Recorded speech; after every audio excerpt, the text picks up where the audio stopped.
Assalamualaikum warahmatullahi wabarakatuh. Anak-anak sekalian yang berbahagia, selamat pagi. Sampai ketemu kembali dengan saya Bapak Aman Santoso. Pagi ini kita akan bersama-sama belajar materi pelajaran PPKN dengan pembahasan bentuk dan prinsip kedaulatan Republik Indonesia.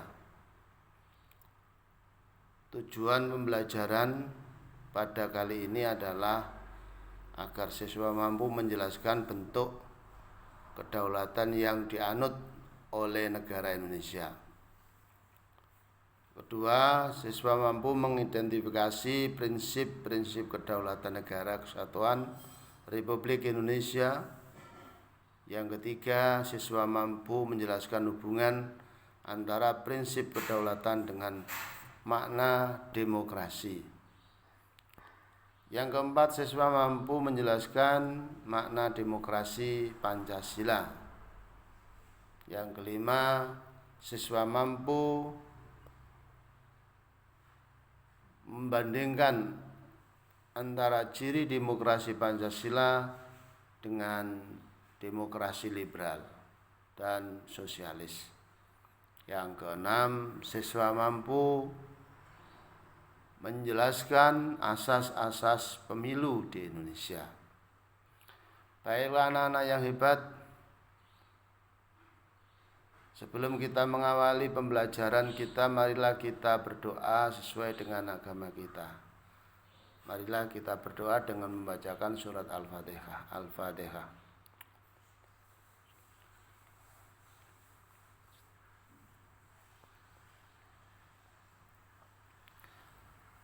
Selanjutnya, marilah kita ikuti bersama materi yang pertama, yaitu bentuk dan prinsip kedaulatan Negara Kesatuan Republik Indonesia. Bentuk kedaulatan Negara Kesatuan Republik Indonesia, sebagaimana yang kita ketahui di minggu yang lalu, bahwa negara Indonesia ini menganut bentuk teori kedaulatan rakyat dan teori kedaulatan hukum. Bukti dari bentuk itu adalah yang pertama, teori kedaulatan rakyat dibuktikan dengan pembukaan Undang-Undang Dasar Negara Republik Indonesia tahun 1945. Pada alinea keempat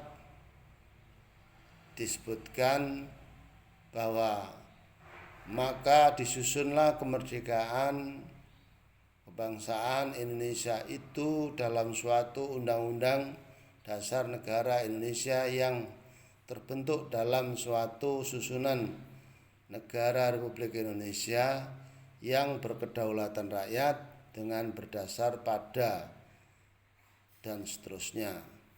Itu adalah satu bukti bahwa Indonesia menganut teori kedaulatan rakyat.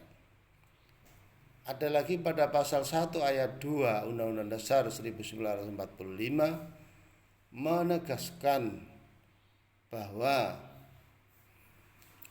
kedaulatan negara berada di tangan rakyat dan dilakukan dan dilaksanakan menurut Undang-Undang Dasar. Yang kedua, kedaulatan hukum. Selain menganut teori kedaulatan rakyat, negara Indonesia dipertegas lagi dengan kedaulatan hukum. Dalam Undang-Undang Dasar Negara Republik Indonesia tahun 1945, pasal 1 ayat 3 dinyatakan negara Indonesia adalah negara hukum, dan dinyatakan pada pasal 27 ayat 1 yang berbunyi segala warga negara bersamaan kedudukannya dalam hukum dan pemerintahan, dan wajib menjunjung hukum dan pemerintahan itu dengan tidak ada kecualinya. Ini suatu bukti bahwa Indonesia menganut teori kedaulatan hukum dan teori kedaulatan rakyat.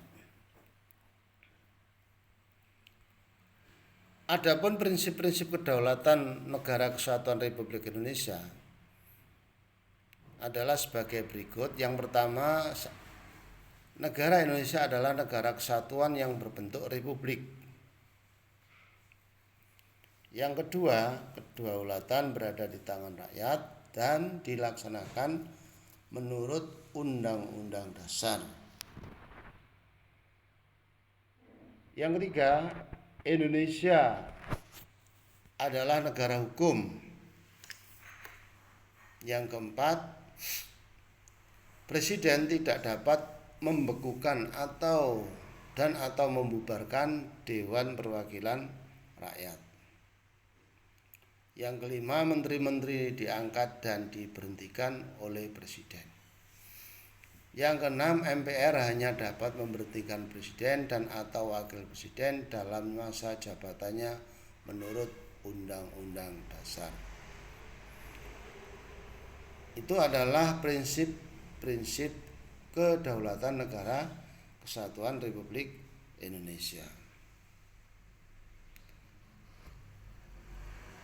Adapun hubungan prinsip kedaulatan rakyat dengan makna demokrasi, dapat kita ketahui bahwa prinsip negara kesatuan, negara kedaulatan rakyat memiliki hubungan yang erat dengan makna demokrasi. Demokrasi memiliki pengertian berasal dari kata demos dan kratein.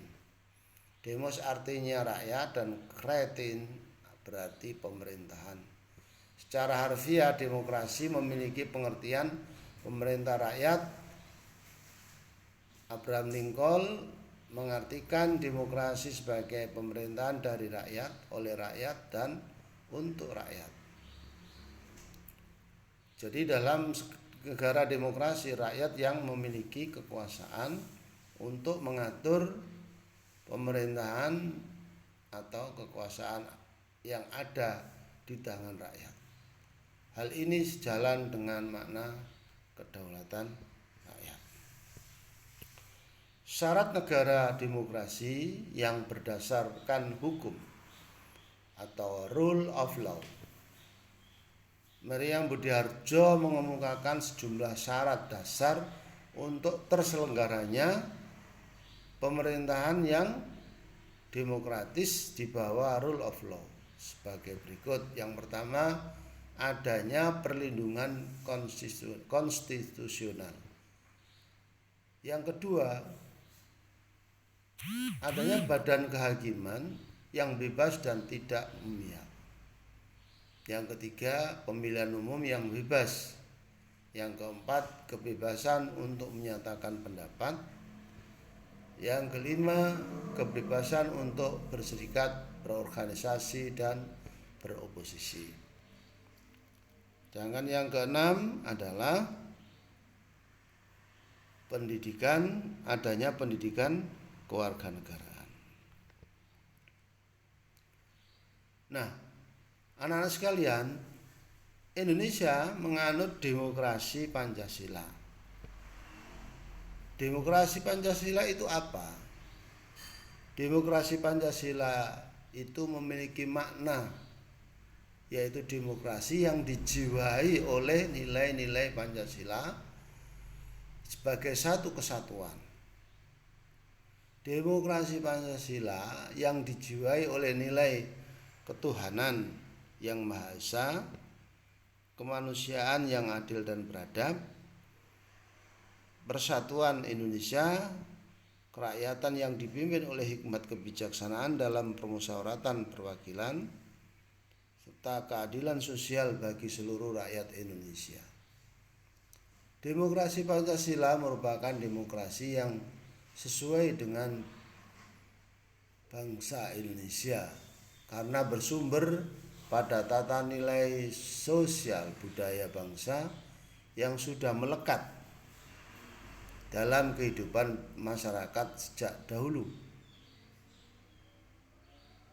Di dalam demokrasi Pancasila itu ada asas atau prinsip utama demokrasi Pancasila, yaitu pengambilan keputusan melalui musyawarah mufakat. Anak-anak sekalian yang hebat, pelaksanaan demokrasi Pancasila adalah sebagai berikut. Pelaksanaan demokrasi Pancasila ada yang langsung dan ada yang tidak langsung.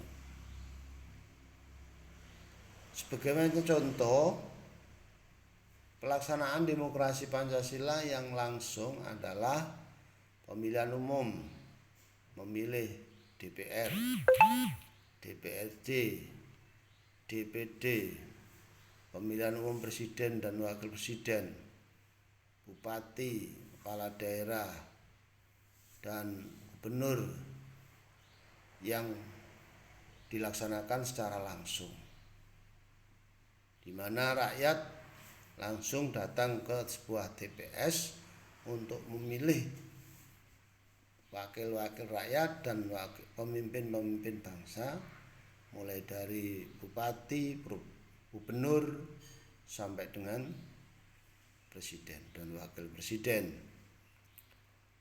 Adapun pelaksanaan demokrasi Pancasila yang secara tidak langsung dapat dicontohkan dalam pelaksanaan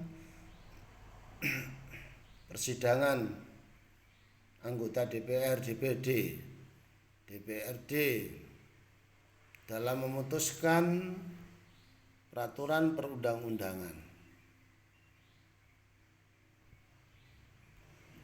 Nah, di sini kita akan menjelaskan tentang kelebihan demokrasi Pancasila. Apa kelebihannya?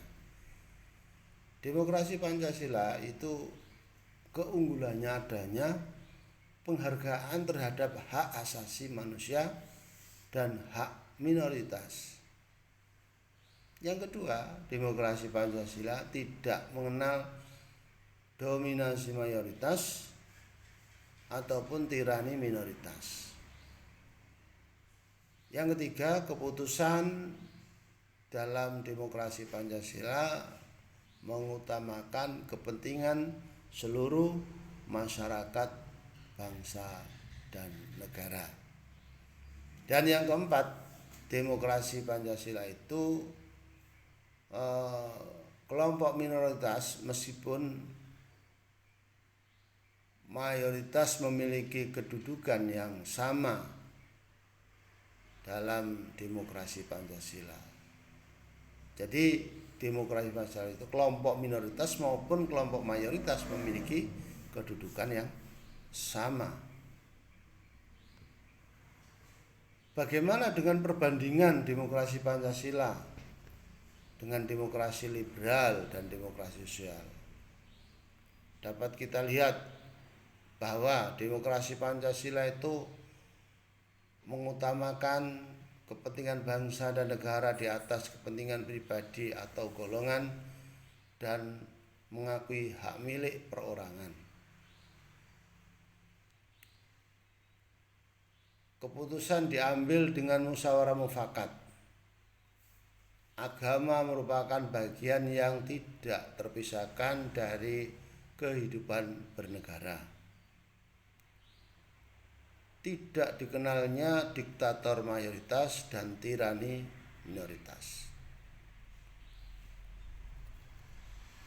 Sedangkan dalam demokrasi liberal, dalam mengambil keputusan mengutamakan kepentingan pribadi dengan mendukung sepenuhnya usaha pribadi, private enterprise.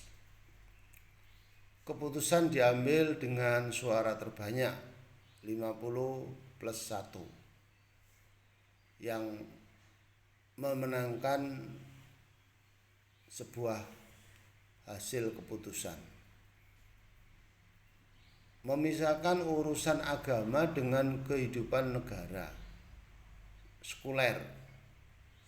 Keputusan ditentukan oleh kesepakatan individu sebagai warga negara.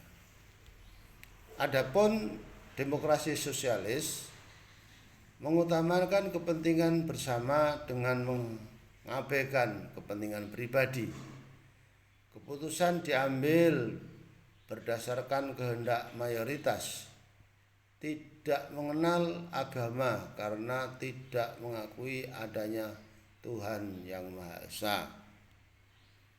Kemudian suara mayoritas kelompok besar masyarakat yang menentukan segalanya. Itu adalah perbandingan demokrasi Pancasila dengan demokrasi liberal dan demokrasi sosialis. Bagaimana dengan peran rakyat dalam pelaksanaan demokrasi Pancasila? Anak-anak kelas 9 yang hebat, peranan rakyat dalam demokrasi Pancasila sangat penting, yaitu dalam pengisian keanggotaan MPR, karena anggota MPR terdiri atas anggota DPR dan anggota DPD yang diatur dalam pasal 2 ayat 1 Undang-Undang Dasar 1945. Yang kedua, peranan rakyat adalah pengisian keanggotaan DPR melalui pemilu. Dijelaskan dalam pasal 19 ayat 1 Undang-Undang Dasar Negara Republik Indonesia tahun 1945. Yang ketiga, dalam rangka pengisian keanggotaan DPD dijelaskan dalam pasal 22C ayat 1 UUD 45. Kemudian dalam pemilihan presiden dan wakil presiden dalam satu paket pasangan secara langsung pasal 6A ayat 1 UUD 1945. Pengisian keanggotaan DPD pasal 22 ayat C pasal 22 C ayat 1 Undang-Undang Dasar 1945. Semuanya itu demi kemakmuran masyarakat, bangsa dan negara. Nah, anak sekalian, dalam pemilihan umum untuk memilih anggota DPR, DPRD, DPD, presiden dan atau wakil presiden itu dilaksanakan dengan asas pemilihan umum. Nah, asas pemilihan umum di Indonesia adalah satu, langsung, umum, bebas, rahasia, jujur dan adil. Demikian pembahasan kali ini, mudah-mudahan dapat bermanfaat, dan jangan lupa setelah ini kerjakan tugas kalian baik yang daring maupun yang luring. Tugas sudah tertera dalam paparan di bawah ini. Saya tunggu jawaban kalian di hari ini dan seterusnya. Selamat mengerjakan dan sampai ketemu kembali di pelajaran berikutnya. Terima kasih. Assalamualaikum warahmatullahi wabarakatuh.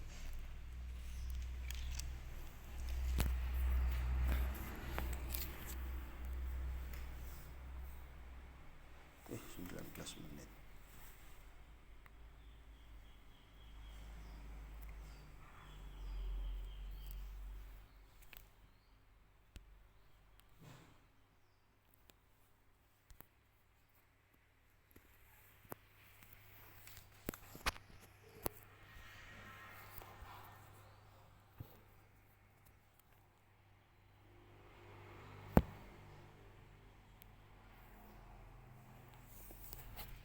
Kok bisa?